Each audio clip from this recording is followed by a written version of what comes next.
My name is Harriet Eleanor Voss, born Harriet Eleanor Crane, on the 9th day of April in the year 1847 in Tuscarawas County, Ohio. I am 76 years old. I have lived a long life, and I will not pretend otherwise. Long enough to have seen what a life looks like when it is nearly finished. Long enough to know which parts of it still ache when you press on them, and which parts have gone numb from the pressing. There is one thing I regret, one thing only, though I have made errors enough to fill a ledger. One thing that I return to the way a tongue returns to a broken tooth, not because it gives me anything useful, only because it is there, and it is mine, and it will be mine until I am not. I chose wrong. I chose the safe life when the true life was standing directly in front of me, asking to be chosen. And I have spent 50 years living inside that choice and knowing what it cost me. But to understand how a woman could look at her own life and call it wrong, you must first understand the world that shaped the choosing. Tuscarawas County in 1847 was farming country. Ohio had been a state for 44 years, but the eastern counties still had the feel of a place that was working out what it intended to become. My father, George Crane, kept 86 acres along the Tuscarawas River, wheat and corn mostly, with a small apple orchard on the higher ground that never produced as generously as he believed it would, but that he tended with a faithfulness that I have always found more admirable looking back than I found it at the time. My mother, Ida Crane, née Borst, was a precise woman from a German family in the next county. She ran the household the way my father ran the fields, without ceremony, without complaint, and with a thoroughness that left very little room for anything that could not be measured. I was the middle child of 5, 2 brothers above me, 2 sisters below. The middle child in a large farming family in Ohio in that era was not invisible, but was not especially attended to either. You were simply one of the working parts of the household. You learned to take up space without requiring acknowledgement for doing so. I became very good at this. Too good, perhaps. I learned to want things quietly, to fold ambition into a manageable size, to decide in advance what was possible, and to want only that. The thing I wanted that was not manageable in size, the thing I folded and folded and folded until it had no shape left, was writing. I had been writing since I was 11 years old. Not letters, though I wrote those too. Stories, observations, long accounts of things I had seen and felt and thought, written in the same composition notebooks my father bought from the dry goods store in New Philadelphia at 4 cents apiece. I filled 11 of them between the ages of 11 and 19. 11 notebooks of a girl trying to put the world into language that felt equal to the world. I was not under any illusion that I was exceptional. I only knew that when I wrote, something in me that was otherwise clenched went loose. That is the only way I know to say it. In the spring of 1866, when I was 18 years old, a woman named Mrs. Dorothea Fitch came to speak at the Presbyterian Church in Newcomerstown. She was the associate editor of a small publication in Columbus that printed pieces by women on domestic and agricultural matters, and occasionally on wider subjects when the editor permitted. She was not a famous woman. She was a competent one. She spoke for 40 minutes about writing as vocation, as practice, as something that could be done alongside a life rather than instead of one. I sat in the third pew from the front and I did not move for the full 40 minutes, and I did not look away from her once. After the speaking was finished, I waited until the other women had gone, and I approached Mrs. Fitch at the front of the church. I had one of my notebooks with me. I showed her 3 pages. She read them, standing there in the lamplight with her coat still on, and her expression entirely unreadable. Then she looked up and told me that if I sent her 10 finished pages by September, she would consider them seriously for the publication. She gave me a card with the Columbus address. I thanked her and walked home 2.5 miles in the dark with that card in my coat pocket and something moving in my chest that I did not have adequate language for, which I found ironic even then. I did not send the pages. I did not send them in September. I did not send them in October or November.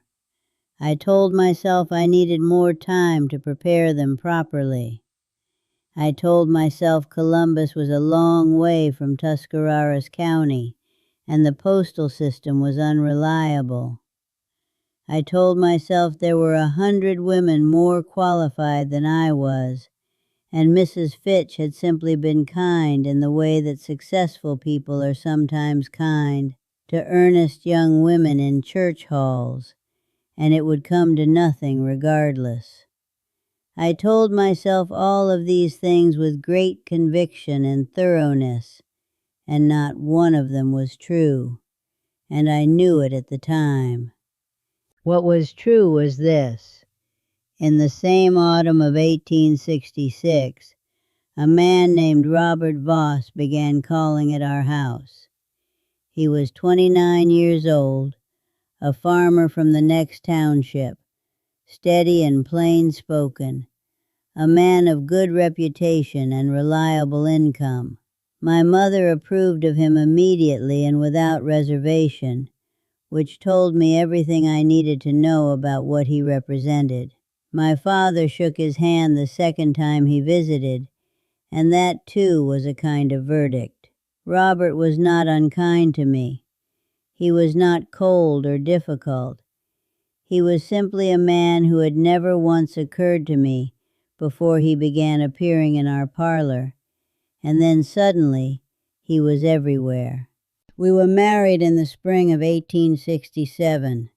I was 19 years old. I put the 11 notebooks in a cedar trunk, and I put the cedar trunk in the back of the room we used for storage, and I did not open it for 7 years. I told myself I would write again when the children were older. I told myself the opportunity would come back around. I told myself I was simply deferring the thing, not abandoning it. Every woman who has ever abandoned something she loved has told herself she was only deferring it. I believe that is a fact as reliable as any in this account. Robert and I had 4 children. 3 lived past infancy. The work of the farm was continuous and honest, and left very little space for things that did not directly feed or clothe or maintain the household. I do not say this as complaint.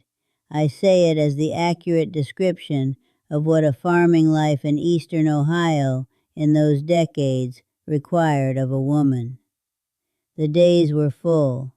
They were genuinely full, and I found I was capable of filling them without remainder, of accounting for every hour and leaving no empty space in which an unfulfilled wanting could grow too loud to manage. I saw Mrs. Dorothea Fitch once more in the spring of 1874. It was at a women's gathering in Newcomers Town, 7 years after that church hall evening. She had left the Columbus publication by then and was running a small school for women's education in the western part of the state. She was older and looked it, but the quality of attention she gave you when she spoke to you was unchanged. She remembered my name. I found I could not entirely account for what that did to me. She asked if I was still writing. I told her I had not found the time. She looked at me for a moment in a way I still remember, not unkind, not pitying, something more like recognition of something she had seen many times before in many women's faces. She said only, "The time does not come to you. You have to take it." Then someone called her name from across the room, and she was gone. And I drove home 6 miles in the wagon, with those words sitting beside me the whole way. I took out the cedar trunk that evening. I opened the 11 notebooks, and I read them through. It took me 3 nights. Robert asked what I was doing, sitting up past 10 each night by the lamp, and I told him I was sorting some old papers. He accepted this without further inquiry, which was characteristic of him, and which I mean without particular bitterness. I did not write anything new. I closed the trunk. I put it back. The wanting was still there, and it was worse now for having been looked at directly. And I decided the kindest thing I could do for myself was to stop looking at it.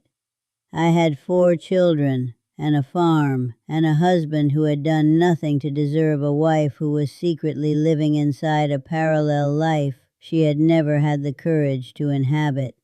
I decided to be reasonable. I decided to be content with what I had chosen. I was very nearly successful at this for approximately 20 more years, which I understand now is not the same thing as actually being content, and is not even close. I am 76 years old. The children are grown and mostly gone from the county.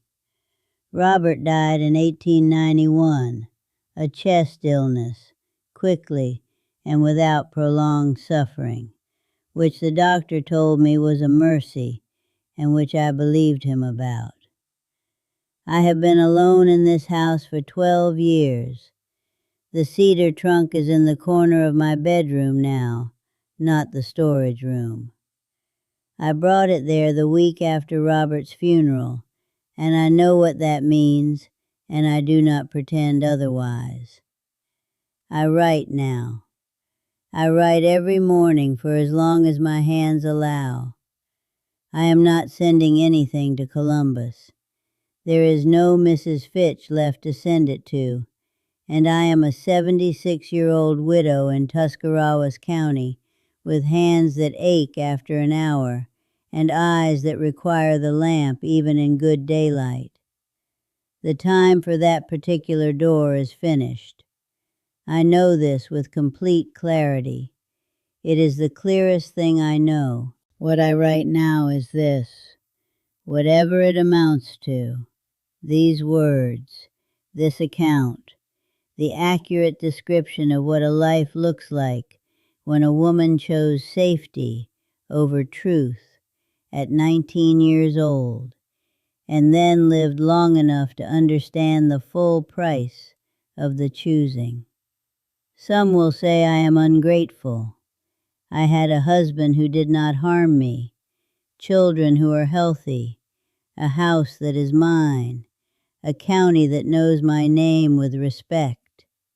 They are correct that these are not small things. I know their value. I have never failed to recognize their value.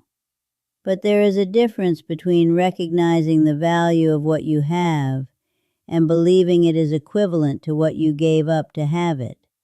I know that difference from the inside.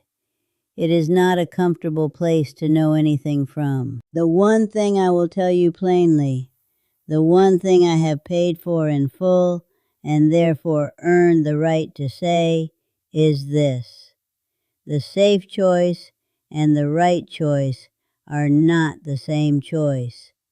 They look nearly identical at 19. They look nothing like each other at 76. The distance between them is the distance between the life you built and the life you could have been equal to. I did not find out that I was equal to more until I had already spent the years that would have proven it. That card from Mrs. Fitch, the one she gave me in the church hall in Newcomer's Town in 1866, with the Columbus address and the instruction to send 10 pages by September. I still have it.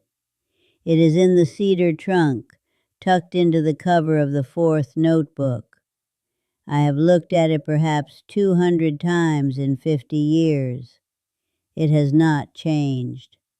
The ink has faded some, but the address is still legible, and the instruction is still legible, and none of it has changed at all, which is, I find, the precise nature of a road not taken.